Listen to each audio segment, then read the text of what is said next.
One of the first desserts I ever learned to bake was apple pie. I love those tart yet sweet apples mixed with that golden flaky crust.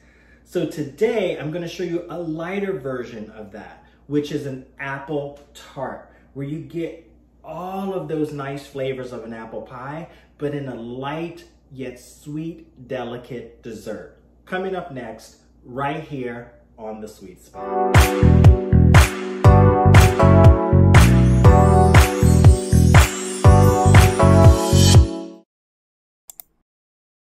First, we need to roll out our tart crust, get it into our tart pan, and let it chill.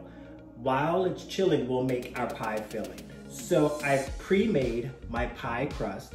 If you want the recipe, click the link that's on the screen. But I pre-made my pie crust because you want to let it chill. And now we're just going to roll it out so that we can get it into our tart pan. So I'm just taking some flour onto my roller here. Just going to start rolling it out until it's about 1/4 of an inch thick or a little thinner. You want to make it not too thin, but not too thick. You want a nice kind of foundation for all of that filling, but traditionally tart crusts aren't that thick. They're a little on the thinner side. I've rolled my crust to the desired thickness. I put it over my rolling pin like a taco, and then I'm just gonna let that fall right over the tart pan so it's easy to get in nice and smooth. Let me just adjust a little bit here. Move my tart, just gonna press that in all the way around. I lift up the sides a little bit because you don't wanna pull too much, because then you can get the crust breaking on the top of that tart pan, because the top edges are a little bit sharp. All right, most of it's in, so I'm just gonna press down and press in, going around. I have my crust into my tart pan, all pressed down and ready. I'm gonna trim the edges. I don't trim exactly because sometimes your crust can shrink a little. Remember, there's butter in there. As that butter starts to evaporate in the oven, you can get a little shrinkage. So just trim a little bit over so that I get a nice edge on my crust. And just taking a sharp knife, just go all the way around. I've trimmed all the excess pie crust from around my tart pan. Something I like to do, this is optional. You don't have to do this. You can go straight into the refrigerator. I like to weigh down my crust just so that it presses against the side and it chills that way. So when I put it in the oven, it holds its form. So just taking a piece of parchment paper, just right over the top, and then I pour in some pie weights just to weigh it down. And just press those to the edges, giving it some weight. We're not pre-baking this crust, everything bakes at one time. I just like that pie crust to be chilled and really pressed into the side. My tart crust is in the fridge, coming to a chill. The first step to making our pie filling is we need to peel, core, and slice all of our apples. Now I'm slicing my apples. You want to slice your apples not too thick, not too thin, just the medium consistency. You want them to hold the shape and not disintegrate, but you also don't want them so thick that they don't really soften up and cook all the way through. So just getting nice slices. Once again, they don't have to be the same. Just making sure that I don't have really thick pieces or really thin pieces. Just cutting those my last apple, and we can get that in the bowl and start mixing all of our ingredients together.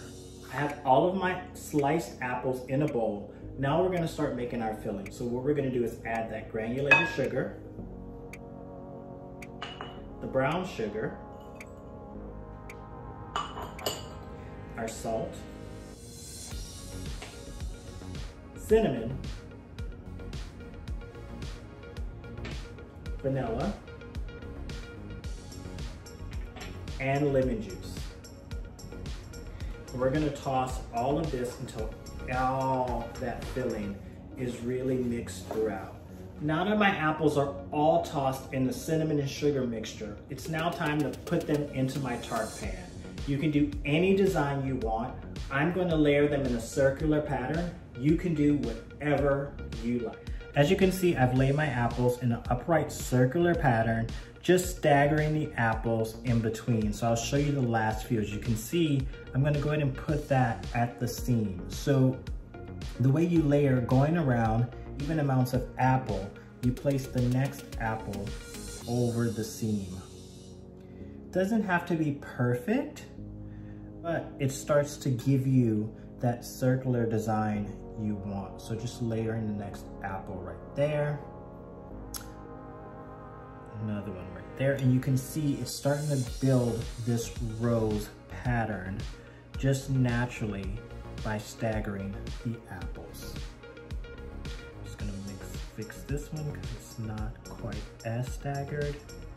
Sometimes you can go in and just course correct. There we go. Find a few more appropriate apples to go in there.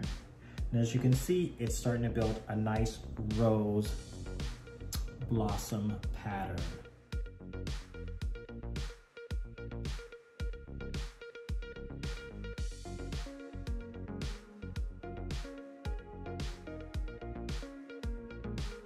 All right, so to finish our topping, what we need to do is we need to dot the top with butter. And as you can see, I cut my butter into little bitty squares, and we're just gonna dot that over the top. Just dots of butter all over the top.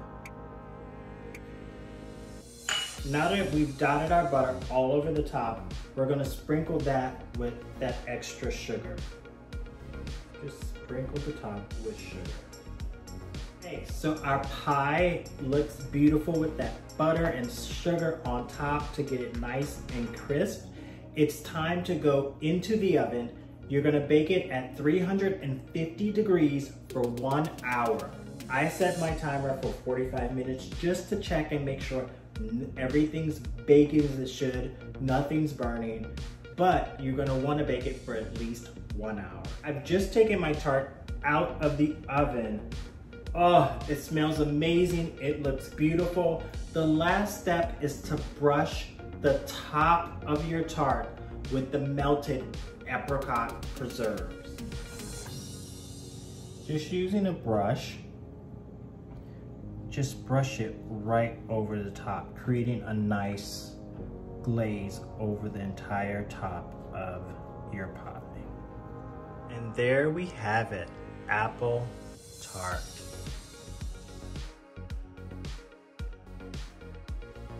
Thank you for joining me once again. I hope you enjoy making this apple tart recipe. It's the perfect dessert for a midsummer afternoon. Click like, subscribe, come back and see me right here on The Sweet Spot.